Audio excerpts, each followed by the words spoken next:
아마 지난 9월 초에 또 김현 선교사께서 또 왔다 가셔서 저희가 속해 있는 단체나 사역에 대해서 소개를 받으신 줄 압니다.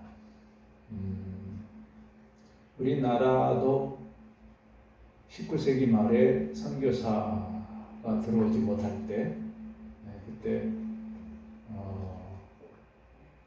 쇄국 정책 때문에 들어오지 못하던 그때 스코틀랜드가 보낸 존 로스라는 선교사가 들어오지는 못하지만 그 당시에 조선과 중국, 그 만주를 통해서 서로 일종의 지금으로 치면 무역이죠, 무역.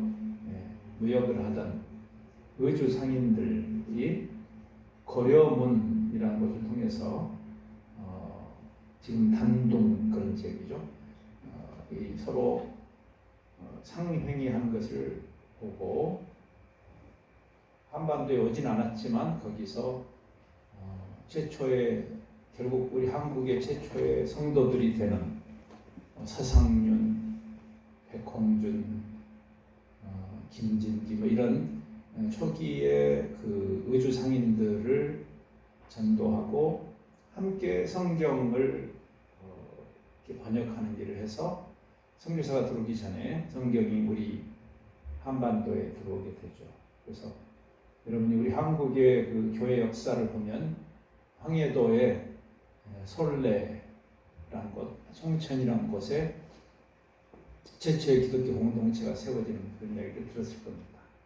말씀이 믿음은 들음에서 나는데 그 들음은 말씀을 통해서 어떤 지식을 통해서 난다기보다는 우리가 사랑의 관계는 사랑하는 남녀는 서로 만나서 대화하는 걸 좋아하죠. 그렇죠? 서로 대화를 통해서 사랑이 깊어지고 인간 관계가 성숙해 가는 거죠. 하나님과 우리와의 관계도 단순히 종교적인 의전을 열심히 행하면 되는 것이 아니라 사실은 이런 자리를 통해서 하나님 우리와 대화하기를 원하시는, 서로 교감하기를 원하시는 그런 일이고, 기도와 말씀이라는 것은 어떤 종교적 행위로 이해하기보다는 하나님과 이렇게 스킨십을 갖는 일이다. 그렇게 이해해야 될 겁니다.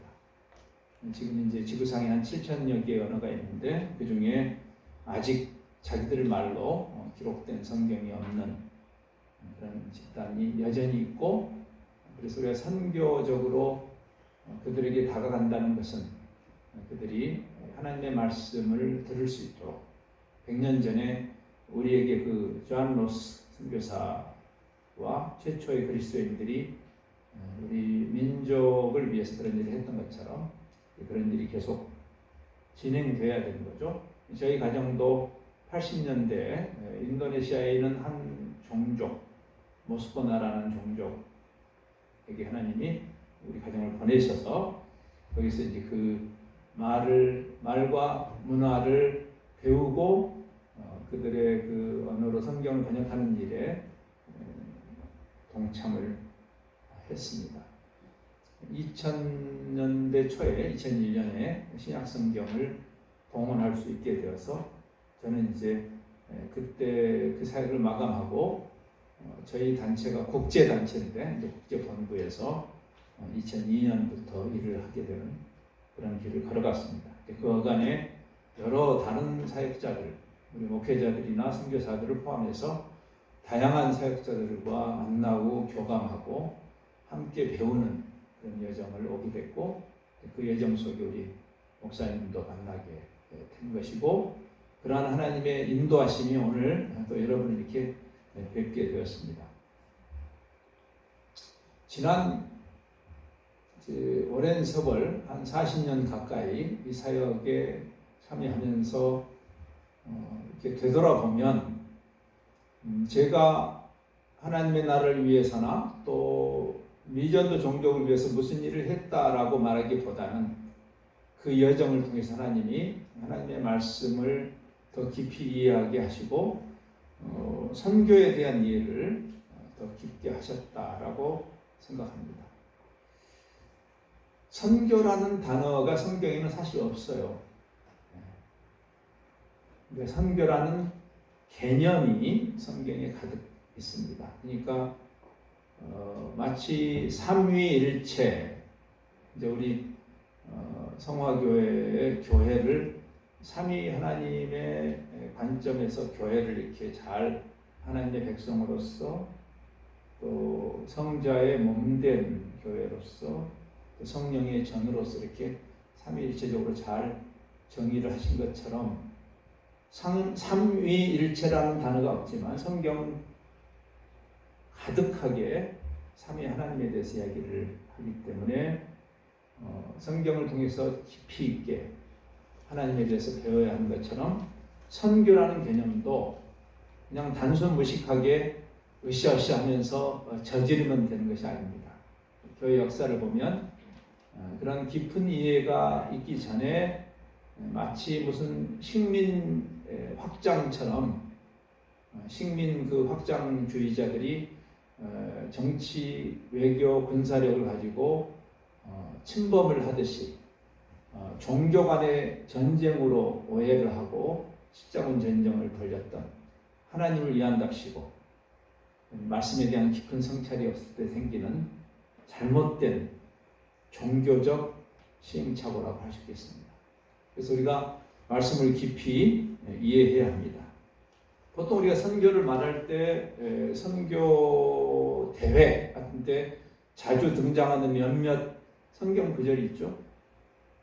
중요한 구절들이에요. 마태복음 28장에 지상명령 구절, 너희는 가서 모든 종족을 제자 삼아라 하는 그런 말씀이라든지, 사도행전 1장 8절 같은 성령이 임하시면 너희가 권능을 받고 예루살렘과 온 유대와 사마리아 땅끝까지 이르러 내 증인이 될 것이다. 이런 말씀이 중요한 구절인 것은 사실이지만 우리가 선교를 그 몇몇 대표적인 구절에 제한해서 정의하면 안 됩니다. 사실은 그런 구절이 없어도 상관없어요. 성경 전체가 하나님이 하나님의 뜻을 이루시는 하나님의 선교에 관한 이야기이기 때문에 그렇습니다. 그러니까 이 하나님이 두꺼운 계시를 주신 거잖아요. 그냥 전도지 한 장 간단하게 주시면 될 것을 하나님이 이렇게 방대한 책을 주셨다는 것이 뭘 의미할까요? 복음이라는 것은 그렇게 가볍게 다룰 수 있는 내용은 아닙니다. 오히려 현대 교회가 하나님은 방대한 계시를 주셨는데도 우리는 이걸 자꾸만 간단한 공식으로 자꾸만 예수 천당 이런 식으로 복음을 뒤트는 일을 우리가 하고 있는 거죠, 사실. 깊은 것은 깊게 이해해야 됩니다. 그래서 하나님 무슨 머리가 나쁘셔가지고 간단히 할 수 있는 말을 이렇게 복잡하게 하신 것이 아니죠. 깊기 때문에. 그래서 우리가 이 대하 드라마 같은 방대한 계시를 이해하는 일이 그렇게 만만한 일이 아닌 거죠. 죽을 때까지 우리가 배우고 깨달아가는 과정인 것이죠. 그러면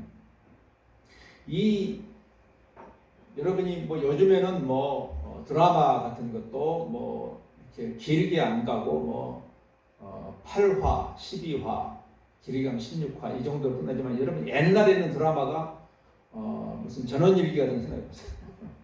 엄청나게 방대했잖아요. 그러니까 하나님의 계시는 요즘 드라마하고는 좀 다르게 옛날에 무슨 야인시대나 전원일기처럼 방대한 드라마와 같습니다. 비유를 한다면, 그러면 도대체 하나님의 이 방대한 계시를 통해서 뭘 말씀하려고 하는 것인가? 라는 질문 앞에 서야 되는 것이고, 사실은 창세기부터 계시록까지 성경을 계시하신 분은 하나님이십니까? 우리가 이런 말이 있어요. 조금 말이 좀 어렵지만 전지적 저자 시점 이런 말이 있어요. 전지. 여러분 우리가 오징어 게임을 본다. 그러면 1화를 보면서 오징어 게임을 통해서 저자가 뭘 말하려고 하는지는 아직 잘 몰라요. 그렇죠? 근데 반전의 반전을 거듭하면서 맨 마지막 화에서 아 이거구나라고 깨닫게 되는 것처럼 우리가 창세기를 앞부분을 읽어도 사실 하나님은 이미 창세기 때 계시록까지의 저자시니까 하나님은 큰 그림을 이미 가지고 계시고 단계적으로 하나님의 그 큰 그림을 우리에게 보여주신 거죠. 우리가 열심히 성경을 묵상하고 배워야 되는 이유고 마치 큰 퍼즐 조각을 생각할 수 있겠어요. 퍼즐, 여러분 짝 맞추기 있잖아요. 이제 어린 아이들이 맞추는 뭐 10조각, 20조각은 쉽지만 제가 인도네시아 그 정글에 있을 때 모스코나 사역을 할 때 정글에서 우리 가정이 우리 5명이 가장 즐겼던 게임 중에 하나가 퍼즐 조각 맞추기예요. 그럼 한 1500조각, 2000조각짜리가 있어요. 성경과 비슷해요. 그렇죠? 처음에 조각 하나를 가지고 아무리 매일 성경 묵상을 해도 이게 무슨 뜻인지 참 어려워요, 사실. 근데 이걸 인내심을 가지고 맞추다 보면 한 1500, 2000조각짜리 우리 5명이 달라들어도 최소한 한 일주일 정도 걸립니다. 다 맞추는 거예요. 매일 일과를 마치고 시간 날 때마다 지나가면서 맞춰요. 그러면 점점 이게 무슨 그림이겠구나가 점점 드러나죠. 그렇죠? 이제 우리 성경 공부를 통해서 하나님의 이 방대한 계시 속에 나타나는 하나님의 뜻 소설로 치면 어떻게 될까요? 우리 박경리 선생의 토지 30권이 넘는 그렇죠? 조정래 선생의 태백산맥 10권이나 되는 그러면 숲속에 빠져 있다가 점점 이제 큰 그림을 보게 되는. 그리고 특별히 일반적으로는 끝부분에 가면 이제 결론에 오징어 게임의 마지막 화에서 이 이야기구나. 오늘 우리 본문 말씀은 성경의 다른 곳에서도 우리가 선교를 이야기할 수 있겠지만 특별히 이제 이 대하 소설의 끝부분 이 계시록에 하나님이 궁극적으로 어떤 그림을 그리고 계시는지를 보여주는 것이 본문의 말씀. 근데 본문 말씀을 보면 예배하는 모습이잖아요. 그렇죠? 하나님을 찬양하고 예배하는. 아담 이래로 구원받은 모든 사람들이 모여서 그 수를 아무도 헤아릴 수 없는 사람들이 모여서 어린 양 보좌를 둘러싸고 이 삼위 하나님이 거기 임재하시는 거죠. 그리고 우리가 주야로 천군 천사와 함께 주야로 하나님을 찬양하고 예배하는 장면이 오늘 본문의 말씀입니다. 이게 잠시 좀 생각해 봐야 되겠죠? 우리가 주일에 한 번씩 모여서 이렇게 1시간 남짓 예배 드리는 것도 좀 있으셔서 힘든데 여기는 잠도 안 자고 끝나지도 않고 주야로 하나님을 찬양하고 예배하는 것이 완성된 하나님의 나라라고 합니다. 여러분이 인간적으로 좀 질문을 던져야겠죠. 여기를 가야 될 것인지. 그래서 우리가 좀 배워야 돼요. 혹시 여러분 실망하신 거 아닐까요? 주야로 하나님을 예배한다. 이게 무슨 의미일까? 한번 좀 생각해 봐야 되겠죠. 사실은 선교는 이 개념과 맞닿아 있는 것이고 이것이 왜 우리에게 그렇게 궁극적인 소망이고 최종적인 꿈일까를 말씀을 통해서 좀 생각해 봐야 합니다. 자, 일단 우선 예배를 드리는 일이다라는 것이 우리에게 많은 생각을 하게 하죠. 세상에 많은 종교가 있어요. 종교하기 이해하는 종교들이 있습니다. 저는 기독교는 종교가 아니라고 생각하는 입장입니다. 종교를 어떻게 정의하느냐의 문제이긴 해요. 왜 종교가 아니냐면 세상의 종교가 종교라면 기독교는 종교가 아니다 라고 저는 단호하게 말합니다. 기독교가 종교라면 세상에 다른 종교는 없어요. 어떤 면에서 세상의 종교는 중심에 우리가 있어요. 여러분이 예수님 만나기 전에 우리 할머니가 제 할머니가 예수님 만나기 전에 그러셨어요. 제 기억이 나 어렸을 때 우리 삼촌이 우리 아버지 형제 중에 한 분이 6.25 동란 때 납북이 되셔가지고 저희 가정은 연좌제로 많이 고생을 한 집안입니다. 여러분도 그런 집안들이 있을 거예요. 우리 할머니 입장에서는 사랑하는 아들을 날벼락이죠. 잃었으니 얼마나 힘드셨겠어요. 그러니까 평생 우셨어요.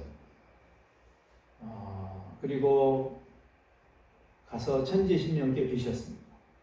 예수님 만나기 전에. 그 간절함을 가지고 여러분 종아서 떠놓고 새벽 미명에 목욕 제기하고 천지신명께 비는 그 마음을 우리가 이해할 수 있죠. 근데 그 종교가 어떤 종교예요? 그 종교는 예배 드리는 종교는 아니에요. 그렇죠? 결국 나와 내 가정과 예배하는 자의 중심, 우리의 행복과 유익을 위해서 그 종교가 존재하는 거죠. 그렇죠? 예배라는 것은 뭐예요? 예배는 우리가 중심이 아니라 우리가 예배하는 그 대상이 중심이 될 때 예배가 성립되는 거죠. 그렇죠? 그러니까 제가 내가 복받자고 하는 그 종교를 하고 기독교를 동일한 선생에 놓을 수 없다고 하는 이야기예요. 왜냐하면 천지를 창조하신 그분을 우러르고 그분을 높이고 그분에게 환호하고 그분을 찬양하고 그분을 예배하는 종교예요. 이거는 이제 신본주의, 인본주의하고 반대되는 개념에서 신본주의 종교라고 합니다. 그러니까 엄밀히 말하면 인본주의적 세상 종교의 예배는 없는 거죠, 사실. 그렇죠? 또 한번 생각해 보세요. 예배하는 신본주의 종교라고 별로 취미가 없는데 라고 생각하기 전에, 너무 빨리 포기하기 전에 이게 너무 당연한 거 아닐까요? 여러분, 창조주가, 제가 이걸 만들었다고 합시다. 제가 창조주고 얘가 피조물이죠. 그렇죠? 얘가 나를 위해서 있는 거지 제가 얘를 위해서 있습니까? 아니잖아요? 그게 어려운 논리가 아니잖아요? 창조주 중심성이라는 게 그게 불합리한 얘기입니까? 저는 늘 그런 생각을 했어요. 이 깨달음이 있은 다음에 예수님이 우리를 구원하셨기 때문에 예배하는 것이 아닌데, 물론 너무나 감사하죠. 근데 아세요? 예수님이 우리를 구원하시지 않았어도 상관없다는 것. 그분은 우리를 창조하신 분입니다. 여러분이 부모와 자식 간에도 그런 이야기 하잖아요. 우리 부모가 내 마음에 안 든다고 부모를 구박하고 함부로 하는 녀석은 법 이전에 사회가 응징하죠. 인륜을 저버린 녀석이라고. 창조주 하나님을 예배하는 것은 우리 구원과 무관하게 당연한 거 아닙니까? 그분이 우리를 만드셨으니까. 창세기 1장에 하나님이 천지를 창조하실 때 누가 만족하셨어요? 제가 이거를 만들었을 때 이 작품이 나를 영광스럽게 하죠. 사람들이 야 진짜 잘 만들었네. 그러면 제가 영광을 받는 거죠. 하나님의 영광을 위해서 천지를 만드신 거예요. 매일같이 하나님이 만족하셨어요. 하나님이 보시기에 좋았더라. 하나님이 보시기에 좋았더라. 창조는 피조물을 위함이 아니라 원천적으로, 물론 나중에 이제 사랑이라는 개념으로 가면 서로 좋도록 하신 거지만, 그러나 그 전에 근원적으로 창조자가 피조물을 만드실 때 창조주의 만족을 위해서, 그것을 하나님의 영광이라고 합니다. 하나님의 영광. 이게 잘 만든 내 작품이 나는 영광스럽게 했는데 이게 망가지면 제 영광이 가려지는 거죠. 그러면 제가 너무 안타까운 거죠. 걸작품 하나가 저를 영광스럽게 했는데 그게 망가지면 어떻게 해요? 제가 그걸 다시 회복하려고 하겠죠. 그게 구원이에요. 그러니까 사실 구원도 초점이 우리에게 있는 것이 아니라 그분에게 있는 거죠. 처음 창조도, 구원은 재창조죠. 그리스도를 지불하고 재창조. 자, 선교를 이해하려면 이 성경의 이 계시 속에 있는 하나님의 논리를, 인간의 논리 말고 하나님의 논리를 이해해야 돼요. 그렇죠? 그러니까 처음 창조도 하나님의 영광을 위해서, 그리스도를 지불하고 재창조도 하나님의 영광과 맞닿아 있는 것이다를 이해해야 예배가 이해되는 거예요. 그래서 사실은 선교라는 것은 저는 선교사라는 그런 타이틀을 가지고 오랜 세월을 보낸 사람이고 선교 단체에 속해 있었습니다만은 사실은 선교는 선교사의 일이나 선교 단체의 일 또는 교회의 일이 아니라 원천적으로 하나님의 일이에요. 하나님이 하나님의 그 실추된 영광을 회복하시기 위해서 하나님의 열심히 그 일을 이루실 거예요. 아멘. 여러분이 협조하든지 하지 않든지 사실 하나님이 여러분의 도움이 필요하시겠어요?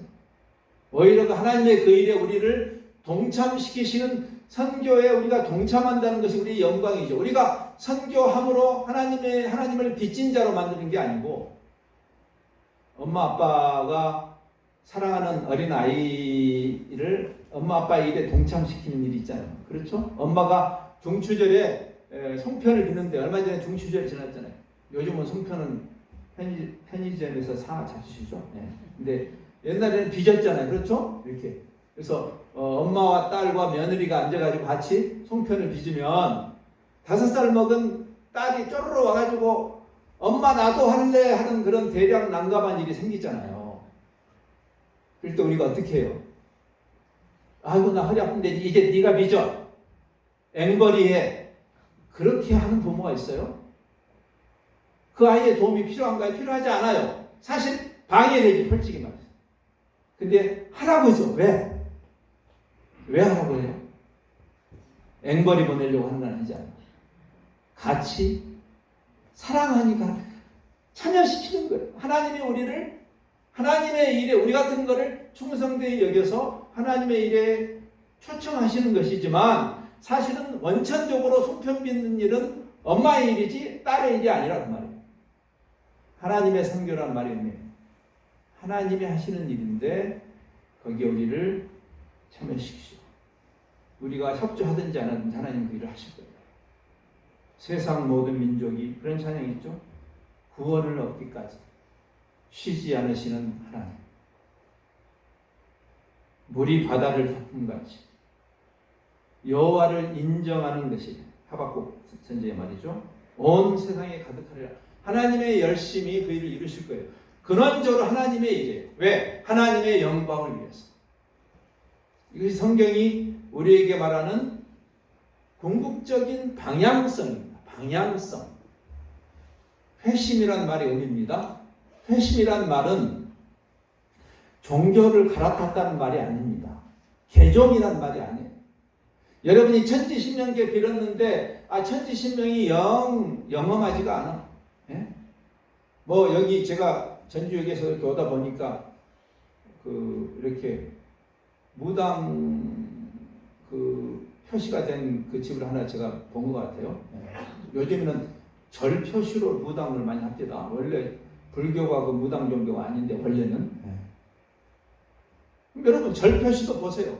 기독교도 무당 종교가 되기 쉬워요. 여러분 절 표시도 펴보세요. 펴보면 십자가 되잖아요. 지금 농담한 거니까 방금 웃어야 됩니다, 여러분이. 십자가 문양을 달고 있으면 기독교일까? 그게 바로 중세 암흑기의 문제였어요. 십자가를 달고 있는데 무당 종교야. 왜? 결국 하나님 손목 비틀어서 내 욕심 채우자 하는 종교를 기독교라고 말할 수는 없는 것이에요. 그래서 그 당시에 개혁자들이 필연적으로 하나님을 예배하는 원래의 기독교의 본질을 회복한 일이에요. 그것이 개혁이었습니다. 그때 그들이 했던 이야기가 궁극적으로 오직 성경으로, 오직 은혜로, 오직 믿음으로, 오직 그리스도. 근데 그 모든 오직을 싸잡는 가장 근원적이고 궁극적인 지향성이 뭐냐면 Soli Deo Gloria 라틴 말인데 오직 하나님께 영광. 그게 개혁자들이 회복한 방향이 바뀐 거예요. 우리 주기도문 생각해 보세요. 우리 여러분이 천지신명께 빌다가 어느 날 천지신명보다 더 힘센 신을 만나서 교회로 오셨습니까? 우리 황 목사님이 여러분이 만난 신들린 처녀 무당보다 더 영험해 보이셔서 그것은 회심이 아닙니다. 우리가 암자에 가서 천지신명께 빌던 분이 새벽기도에 여기 나와서 빌면 되는 것이 아니고 방향이 바뀌는 거예요. 창조주를 피조물로서 만나는 사건이에요. 여러분, 내가 내 주인인 줄 알았는데 나를 만드신 분을 만났어. 그럼 그 순간에 생각이 바뀌지 않겠어요? 여러분이 오늘도 해가 뜨고 지금 현재 이제 낮과 밤의 길이가 거의 똑같은 때가 왔었죠. 현재. 그렇죠? 네. 여러분, 우리가 그런 얘기 하죠. 아, 해가 많이 짧아졌어. 오늘 요즘엔 해가 좀 늦게 뜨네. 아, 해가 좀 요즘 빨리 져. 저는 제가 이제 시간 날 때마다 산에 가는 걸 좋아하는 사람인데 요즘 해가 빨리 지니까 어떻게 해요? 제가 해가 지기 전에 산을 내려오려고 굉장히 오늘 몇 시쯤 해가 지는지를 잘 보고 제가 왜냐하면 밤에 산에서 길을 잃으면 굉장히 위험해지니까. 근데 여러분 잘 생각해 보세요. 해가 뜨고 지는 게 아니잖아요. 왜 우리는 해가 뜨고 진다라는 말이 입에 붙었을까요? 자기중심적이기 때문에 그렇습니다. 태양계에서 지구가 태양을 도는 건데 우리는 지구 중심으로 생각하니까 태양이 우리 주변을 돈다고 생각합니다. 그건 사실이에요, 아니에요? 사실이 아닙니다. 그건 진리가 아닙니다. 해는 뜨고 지지 않아요. 태양계 한복판에 태양은 당당하게 꼼짝 않고 있는 거고 우리가 태양을 도는데 다만 우리 중심적으로 세상을 보기 때문에 태양이 뜨고 진다라고 착각하는 거죠. 착시 현상이죠. 아, 지구가 태양을 도는구나. 그게 회심이에요. 선동설이 아니라 지동설인 거죠. 하나님이 왜 존재해야 돼요? 아, 지금 내 욕심 채우기 위해서 그분이 있어야 돼. 아, 보니까 내가 지금까지 써본 다른 신들은 이게 효용이 없어. 아, 근데 이 예수라는 신은 내가 뭘 말하면 잘 들어줘. 그걸 기독교 신앙이라고 말할 수 있나요? 여러분의 필요를 하나님께 아뢰지 말라는 말이 아니라 근원적으로 그분이 창조주시고 우리가 피조물이라는 이 관계 정리를 회심이라고. 회심은 생각이 바뀌었다는 뜻이에요. 아, 해가 도는 게 아니구나. 우리가 도는 거, 그게 회심이에요. 회심. 그래서 하나님이 우리를 만드십니다. 그러니까 기독교의 영성은 종교적 열심이 아닙니다. 그래서 우리가 일단 천지신명께 열심히 빌듯이 하나님께 열심히 빌면 내가 믿음이 좋은 게 아니고 종교적인 열심과 무관하게 생각이 바뀐 거예요. 그분이 창조주시고 내가 그분이 만드신 나라. 교회는 그분의 백성이고 그분의 뜻을 위해서 우리를 부르셨다는 뜻이잖아요. 교회라는 게. 부르셨어요. 그 목적, 하나님의 목적하고 다인 것이다. 그러니까 회심은 자기중심 속에서 벗어나는 것이죠. 개혁자들이 그래서 죄성을 회심하지 않은 죄성, 교회는 열심히 나오는데 아직 회심하지 않은 사람들이 있을 수 있어요. 저도 그런 삶을 오랫동안 살았었어요. 3대째 예수 믿는 소위 기독교 집안에서 나고 자랐는데 내 평생에 교회 다니는 것이 당연했는데 마치 공기와 같았어요. 문화였어요. 나한테 교회 다니면서. 근데 회심하지 않았던 거죠. 내 주인을 만나지 않았던 거죠. 주님이라고 하잖아요. 여러분, 성경에 예수님과 우리의 관계를 그분이 우리를 십자가에서 우리 죄를 용서하시고 우리를 구원하신 구원자라고도 소개해요. 맞아요. 그래서 우리가 나의 구원자로 주님을 영접하는 거 맞는데 성경의 시각은 구원자라는 시각 이전에 제가 아까 그런 얘기했죠. 그분이 구원 안 하셨어도 상관없다니까요. 그분은 우리의 주인, 퀴리오스라는 단어가 700번 이상 나와요. 신약성에 700번 이상. 구원자라는 단어, 소테르라는 단어도 나옵니다. 23번 나와요. 예, 맞아요. 그분이 우리를 만일 학대하는 하나님이라 할지라도 만일 우리는 그분을 예배하는 게 맞습니다. 피조물이니까. 근데 그분은 우리를 사랑하셔서 자기를 비우시고 자기를 던지시는 우리를 사랑의 관계로 하나님이 세상을 이처럼 사랑하사 독생자를 주셨다. 이건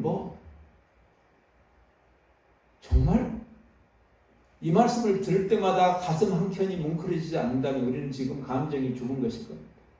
어떻게 창조주가 피조물을 제가 이걸 아낄 수는 있지만 이걸 이놈을 위해서 제가 저를 던질 수는 없는 거예요. 즉 우리의 경험 세계에서는 없는 일을 하나님이 하시는 거예요. 그 사랑은 인간 세계 어떠한 사랑의 드라마도 그 사랑을 흉내낼 수 없는 사랑이에요. 창조주가 피조물을 위해서 자기를 던졌다. 그 사랑 앞에서 그분에게 나를 던지지 않는 것이 더 이상한 거죠. 거기서 비로소 사랑 예배라는 게 있나? 예배. 우리가 인생을 살면서 우리 인생의 은인들을 봐도 우리는 예배라고 한다고 그래요. 그렇죠? 당신이 나를 죽으라고 하면 죽는 시중이라 하겠습니다. 착각을 통해서 예배하잖아요. 북한의 사람들 보세요. 김일성의 3대 부자를 향해서 자기 몸을 월십하잖아요. 착각을 하고도. 우리는 착각인가요? 하나님 우리를 창조하시고 우리를 위해서 우리를 던지신 그분 앞에. 기독교의 중심에 예배가 있는 이유예요. 이게 어려운 논리가 아니잖아요. 그 개념을 정리해야 우리가 선교라는 이야기를 할 수가 있게 된 거예요, 사실. 그래서 구원을 이야기할 때 우리가 지금까지 주로 구원을 무엇으로부터 구원받았는가라는 질문을 많이 던졌습니다. 이것도 중요한 질문. 우리 대부분의 찬송가가 그 질문과 연관되어 있어요. 그렇죠? 영원히 죽을 우리를 살리셨네. 그것도 중요한 질문인데 더 중요한 질문이 있어요. 무엇을 위해서? 하나님은 무엇을 위해서 그 어마어마한 대가를 지불하셨을까? 우리가 그 질문을 잘 안 하는 편이죠. 그렇죠? 근데 성경은 하나님이 성경 전체가 무엇을 위한 것인가? 제가 아까 하나님이 우리의 주인이 되시기 위해서 제가 굉장히 존경하는 기독교 영성의 선생님 중에 토저라는 분이 있어요. 토저. 그분은 이렇게 이야기했어요. 예수님이 왜 오셨는가? 많은 사람들이 이렇게 대답한다. 예, 우리 죄를 용서하시고 우리를 구원하시기 위해서 오셨습니다. 틀린 대답이 아니죠. 성경에 있는 말입니다. 틀린 대답은 아니다. 그러나 만점을 참 잘했어요 라고 만점을 줄 수 있는 대답도 아니다. 왜? 성경이 말하는 만큼 다 말하지 않았으니까. 일부만 말했으니까. 죄인을 구원하여, 즉 회복하여 예배자가 되게 하기 위해서. 하나님의 영광이라는 말이 깨달아지는 순간이에요. 구원 자체, 우리가 구원받는 자체에 초점이 맞춰지는 것은 아까 개혁자들도 그런 경고를 했어요. 자기의 사죄와 자기의 용서와 자기의 구원에만 초점을 맞추는 것은 깔뱅 같은 사람이 그런 얘기였어요. 그래서 사실 큰 그림을 보지 못하게 하는 일부만 보는 이 교회가 성화교회인데 아침에 제가 목사님하고 그런 얘기 했어요. 우리 구원론이 우리를 의롭다고 칭해 주시는 그 전적인 은혜로 출발하죠. 그게 맞는데 그것만을 생각하면 구원론을 사실은 놓치게 돼요. 물론 그 반대도 맞지만 성화에만 초점을 맞추면 어떤 종교적 고행주의나 종교적 노력으로 신앙생활을 하는 것처럼 착각할 수 있죠. 이 전체를 봐야 되는데 하나님께서 우리를 사랑하시고 우리를 위해서 자기를 던지시는 그 놀라운 사랑으로 초청을 하셨지만 여전히 그분은 창조자고 우리는 피조물. 그분은 예배를 받으셔야 되는 거죠. 영광을 받으셔야 되는 거죠. 선교라는 개념은 바로 제가 오늘 본문에 그런 이야기 했습니다마는 하나님을 하나님 되시게 하는 일이다. 하나님이 어떤 분인가? 하나님이 어떤 분인가? 오늘 아침 우리가 예배를 시작할 때 예배가 예배되게 하기 위해서 우리가 찬양을 불렀잖아요. 거룩 거룩 거룩. 만유의 주제. 여러분이 지금 전주에 있는 성화교회라는 크지 않은 조그만 교회, 여러분의 살림살이 하기도 지금 벅찬 교회, 이거 잘 알아요. 이런 교회 와서 무슨 선교라는 이야기를 할 수 있어요? 아이고 지금 내 코가 석자인데 지난 3년 동안 코로나로 지금 그렇지 않아도 힘든데 무슨 배부른 소리야? 라고 말할 수 있는 화두가 선교일까요? 그건 선교에 대한 오해 때문에 그렇습니다. 여러분이 큰 교회든 작은 교회든 상관없어요. 우리가 하나님을 예배하는 예배자로 여기는 거잖아요. 그렇죠? 그럼 예배가 뭐예요? 영광 돌린다는 말이 의미해요. 영광이란 말은 하나님을 무슨 비행기 태운단 말이 아닌데, 여러분, 하나님은 비행기 태울 수 없는 분입니다. 우리가 알고 영광입니다 라고 말하는, 인간이 말하는 영광과 성경이 말하는 영광은 좀 달라요. 하나님은 비행기 태울 수가 없어요. 그분은 지존자니까. The highest. 지존자. 그분은 어떻게 더 올려요? 그럼 영광이라는 말은 원래 생각한다는 뜻은 생각한다. 생각한다. 하나님이 어떤 분인가를 생각해보고 그분의 신분에 맞게 그분을 예우하는 것을 영광이라고 해요. 대한민국의 대통령이 어느 나라를 제3국에 초청받아 갔는데 레드카펫도 안 깔아주고 나왔는데 의전을 그 나라 대통령이 안 나오고 거기 뭐 장차관이 나와서 이렇게, 그러면 그거는 영광을, 대한민국의 영광을 가리우는 거죠. 여러분이 그 대통령을 좋아하든 싫어하든 대한민국을 대표해서 간 대통령이 가서 홀대를 받고 왔다. 쓸데없는 짓을 하고 왔다. 그러면 우리가 화가 나는 이유가 뭐예요? 우리 대한민국이라는 그 존재에 우리 합당한 예우를 받지 못했기 때문에. 그러면 하나님께 예배한다는 게 뭘까요? 여러분이 아이고 우리 뭐 성화교회 조그만 교회인데 뭐 이 정도로 하나님 만족하셔야지. 아니요. 아까 얘기했죠. 만유의 주제라니까 그분은. 그분은 백두대간에 거하시는 산신령이 아니고 한민족만 예수 잘 믿으면 되는 것이 아니고, 기본적으로 여러분의 교회가 크든지 작든지 여러분의 꿈이 뭐여야 되냐면 하나님이 꿈꾸시는 그 꿈. 여기 나와 있잖아요. 각 나라와 종족과 백성과 언어. 왜? 그들을 다 하나님이 창조하셨고 그들이 회복되어서 하나님을 예배할 때까지 하나님에게 합당한 예배는 없기 때문에. 선교의 개념입니다. 사실은 미전도 종족이 불쌍해서 선교하는 것도 아니고, 물론 우리가 그들을 향한 측은지심을 갖는 것은 귀한 일이고 그들을 긍휼히 여기는 마음은 하나님의 마음하고 일치하기 때문에 귀한 일이에요. 그러나 기본적으로 우리가 선교를 하는 동기도 그들이 불쌍해서 도와주는 그런 일이 아니에요. 사실은 궁극적으로 하나님의 영광, 그들이 다 돌아와요. 그들이 다 하나님을 예배해야 돼요. 지금 망가져 있는 거죠. 죄로 인해서. 그들이 회복되어서 천당 가는 그런 이야기가 아니라 하나님을 예배한 그 완성된 천국이 천국인 이유는 그분의 통치가, 이제 수요일마다 우리 목사님이 하나님 나라에 대해서 가르치잖아요. 수요일에 꼭 나오셔야 됩니다. 그 중요한 이야기예요. 쫙 어디 창공에 있는 디즈니랜드를 가는 게 아니고 하나님의 다스리심이 마침내 온전히, 지금 우리가 이 세상에서는 악이 우리를 자꾸만 다스리려고, 그렇죠? 유혹에 빠지는 이유고 죄에 빠지는 이유인데, 근데 이제는 마침내 사랑과 공의 하나님의 다스리심이 임하는, 이게 선교라는 것은 그 하나님의 하나님 되심을 이해하고 그 하나님을 하나님의 그 자리로 올려드리는 일이에요. 그래서 한민족이 아무리 많은 사람들이 예수 믿고 한국 교회가 아무리 커져도 택도 없는 일입니다. 아까 제가 인용한 우리 기독교 영성의 선생님이신 토어전이 이렇게 말했어요. 현대 교회 안에 심각한 질병이 하나 있다. 심각한, 더 어려운 말을 썼어요. 끔찍한 질병이 하나 있다. 끔찍한 질병. 그것은 하나님의 위대하심에 대한 무식함이라고 했어요. 현대 교회가 무식하대요. 하나님이 얼마나 위대하신 분인가에 대해서 무식해. 우리 한국 교회가 예를 들어서 하나님 저 예수 안 믿는 자 어디 뭐 저기 뭐 방글라데시나 저기 뭐 중국이나 저기 어디 뭐 티벳이나 뭐 저것들 신경 끄시고 예수 잘 믿는 우리들을 대박 터지게 해주시고 우리 예수 잘 믿는 우리 GNP 올려주시고 그럼 다 좋아요.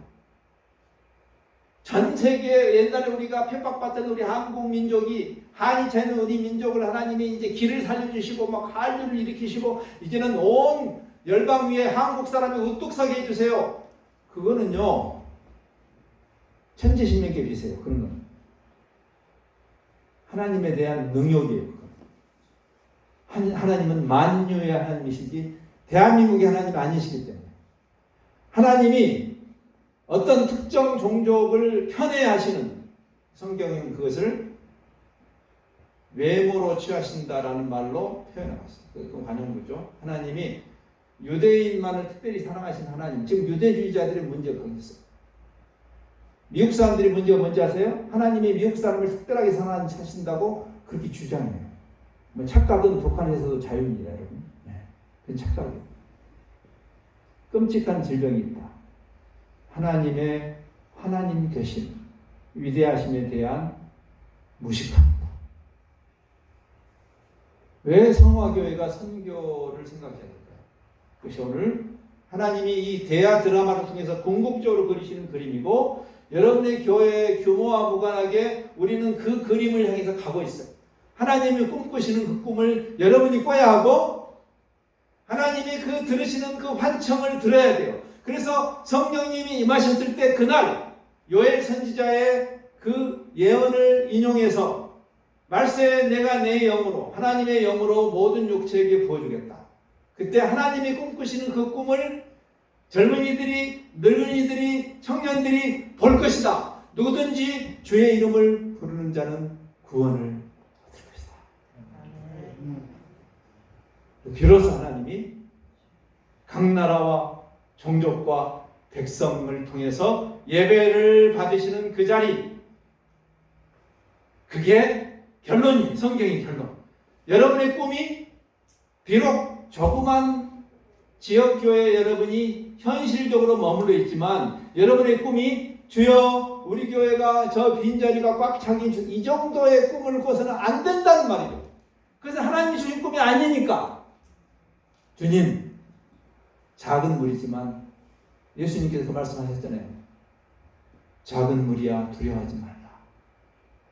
하나님의 나라가 너희 가운데 있다. 하나님의 다스리심이 너희 가운데 있다. 우리의 크고 작음에 우리가 구약 성경의 그 전쟁 기사를 통해서 끊임없이 보잖아요. 우리의 군대의 많고 적음에 있지 않다. 하나님의 전쟁은 하나님이 사령관인가 아닌가에 달려있다. 그분에게 우리의 통치권을 드리면 하나님이 우리를 통해서 우리 역할을 하게 하실 거예요. 하나님. 그 꿈을 우리는 꾸고 있는가.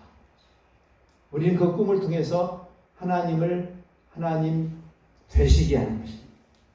말씀을 마치면서 이런 생각을 해봅니다. 오늘 제가 한 설교가 흔히 설교를 분류할 때 신본주의적 또는 하나님의 영광을 지향하는 설교 이렇게 분류를 합니다. 이런 설교를.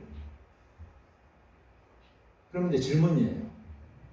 이제 어떤 분들은 하나님 나라, 하나님이 영광 이런 이야기하면 멋있기는 한데 그러면 지금 하루하루 살기 힘든 성도들에게 무슨 그렇게 부담스러운 멋있는 말이긴 하지만 이렇게 지금 내 코가 석자인데 여러분 그렇게 질문하는 사람이야말로 성경을 더 읽어야 돼요. 제가 결론으로 이야기를 해야만 하는 이유입니다. 하나님의 영광을 위하는 것이 우리의 기쁨하고 반대되는 말일까요? 여러분이 처음에 신앙에 입문할 때 세례문답 기억나시죠? 세례학습문답 첫 번째 질문이 뭐였던가요? 그 당시에 웨스트민스터 신앙고백 소유리 문답의 첫 번째 질문, 인간의 본분이 무엇입니까? 그러면 앞부분이 바로 오늘 설교네요. 앞부분. 사실 뒷부분도 오늘 설교네요. 앞부분이 뭐죠? 하나님을 영화롭게 하는 것입니다. 하나님께 영광을 돌리는 것입니다. 그게 우리 개혁자들의 신앙 고백하고 일치되죠? 솔리 데오 글로리아. 하나님의 영광. 근데 하나님의 영광을 추구하면은 우리의 기쁨은 빼앗기는 것일까요? 근데 그 대답이 하나님을 영화롭게 하고 똑같은 이야기. 여기 이 책이 한 권이죠. 앞면이고 뒷면이 있습니다. 자, 우리가 분석하면 앞면이 있고 뒷면이 이렇게 말할 수 있지만 하나잖아요. 책은 하나입니다. 하나님을 영화롭게 하는 것이 무엇이냐면 그분을 영원토록 즐거워 하나님을 즐기는 것이에요. 우리의 기쁨이 성 어거스틴이 1600년 전에 그런 표현을 썼어요. 하나님이 우리를 그렇게 만드셨어요. 애시당초. 우리가 어떻게 우리를 만드셨냐면 하나님의 형상으로 만드셨는데 삼위 하나님이 서로를 즐기듯이 삼위 하나님이 서로를 즐기듯이 우리를 하나님의 형상으로 만들어서 하나님을 영화롭게 할 때 우리의 만족이 극대화되도록 우리를 만드셨다. 이 탕자의 비유 아닙니까? 여러분 탕자의 비유를 생각해보세요. 예수님이 그 이야기 속에 담으셨잖아요. 탕자가 자유를 선언하고 아버지의 재산을 미리 잘라서 그야말로 요즘으로 치면 호로자식이죠. 호로자식. 그렇죠? 아니 아버지가 죽으면 나한테 유산 줄 거 아니요. 벌써 부모한테 살아있는 아버지한테 죽음을 이야기하고 그건 미리 주시오. 아버지를 죽이는 거죠. 그리고 그걸 잘라가지고 가서 그럼으로써 그 탕자가 자유를 누렸나요? 그가 만족했나요? 그 탕자가 회개하고 돌아와서 아버지와 함께 누리는 그 행복과 진정한 자유가 거기 있는 거죠. 여러분이 어린아이를 저도 지금 손주가 너무너무 지금 외국에 살아서 너무 좀 보고 싶은데 손주 어린아이를 생각 어린아이가 엄마의 품에서 내가 자유를 선언하고 자유로워 그게 자유인가요? 아니면 엄마 품에 있을 때 진짜 자유인가요? 하나님 우리를 어떻게 만드셨냐면 하나님의 형상으로 만들어 하나님을 영화롭게 할 때 하나님을 뻗팅기고 하나님을 멀리 떠났을 때가 아니라 그분을 영화롭게 할 때 우리의 존재가 완성이 되고 우리의 기쁨과 만족이 완성되도록 우리를 만드셨단 말이에요. 그래서 여러분을 초청하는 거예요. 예배로. 그 자리는 지루한 자리가 아니에요. 여러분 요즘 제가 젊은이들한테 얼마 전에 젊은이들이 그런 도전했어요. 젊은이들이 요즘 뭐 팬클럽들 예? 무슨 뭐 BTS나 무슨 블랙핑크나 뭐 이런 것을 포함해서 그 다음에 뭐 영화 배우 팬클럽 완전히 그냥 뭐 이건 진짜 그게 예배예요. 예배. 우리가 사실 그게 예배예요. 왜? 자기 돈 들여가면서 어마어마하게 돈을 써가면서 그 BTS가 공연하면요 그냥 꽉 차요. 뭐 그냥 암표를 수백만 원씩 주고 가서 지 돈 내고 그게 지루한 자리인가요? 몇 시간을 거기서 공연한 환각 상태에 빠져. 여러분 우리 하나님을 BTS에 비교하시겠어요? 지금은 청동 거울을 통해서 보는 것처럼 희미하지만 지금 이 자리 내가 보니 각 나라와 종족과 백성과 언어가 아무도 수를 헤아릴 수 없는 자들이 모였어. 하나님을 찬양하는 가슴이 터질 것 같은 그 감동 속에 무슨 지루함이 있을 수 있어요? 불가능한 일이죠. 그래서 우리가 꿔야 할 꿈이에요. 주님은 그 영광스러운 자리로 우리를 초청하시는 거고 우리가 잠시 하루를 더 살아도 왜 여러분이 혼자 예수님과 찬양하면 되는 것이 아니라 그 영광스러운 복을 흘려보내야 되냐면 하나님을 하나님 되시게 하시기 위해서 그분에게 합당한 예배를 드리기 위해서 존 파이퍼라는 목사님이 선교가 중요한 게 아니고 예배가 중요하다. 그러면 선교가 왜 존재하는가? 예배가 존재하지 않기 때문이다. 거룩한 현상 불만이 필요해요. 이 예배도 귀합니다. 그러나 미안합니다. 택도 없는 일입니다. 우리 하나님에게 합당한 예배는 하나님이 여기 전주 무슨 동인지 모르지만 여기 전주역 주변에 거하시는 지역령이시라면 이 정도로 괜찮아요. 만유의 주제 그분에게 합당한 예배가 드려질 때까지 여러분이 거룩한 현상 불만을 가지고 그분에게 합당한 예배 영광이란 말의 뜻이라고 했죠. 그분이 어떤 분입니까? 하루를 더 살아도 바로 그 이유 때문에 사셔야 합니다. 여러분이 온 세상을 바꾸지 못할지라도 여러분이 이 지역에 살기 때문에 이 지역의 이웃 우리하고 피부 색깔이 다르고 언어 문화가 다른 사람 요즘 많죠. 전주에도 많습니다. 그 사람하고 내가 무슨 상관이 있습니까? 라고 말하지 마요. 여러분이 여기 사셨기 때문에 벽돌 한 장이라도 놓고 가면 하나님 나라의 완성을 향해서 그 신나는 일에 여러분을 부르신 것이죠. 그 꿈을 함께 꾸시면서 그 가슴 벅찬 여정을 가시는 여러분의 평생 여정이 되기 바랍니다. 아멘. 기도하겠습니다. 주님, 마침내 하나님께서 아브라함과 그 자손들을 통해서 주신 그 언약에 비춰진 하늘의 별과 같고 바다의 모래알 같이 많은 그 사람들이 그 백성을 얻게 될 것이라는 그 말씀이 무슨 의미였는지를 이제 이 결론 부분에서 아무도 수를 헤아릴 수 없는, 아무도 하늘의 별을 헤아릴 수 없고, 아무도 바다의 모래를 다 헤아릴 수 없는, 마침내 그것이 구체적인 현실로 완성된 하나님의 나라로, 그래서 각 나라가, 각 종족이, 각 언어가 하나님을 찬양하는 그 일이 일어날 때까지 하나님의 열심이 쉬지 않으실 것이고, 그 하나님의 그 열심이 우리에게 전달되어서 마치 그리스도의 사랑이 우리를 강권하시듯이 우리가 온 세상을 향한 넓은 가슴을 가지고 그들을 보듬는 그러한 신앙의 여정을 잘 가는 이 성화교회 신앙 공동체의 여정이 되도록 주께서 함께 하시옵소서.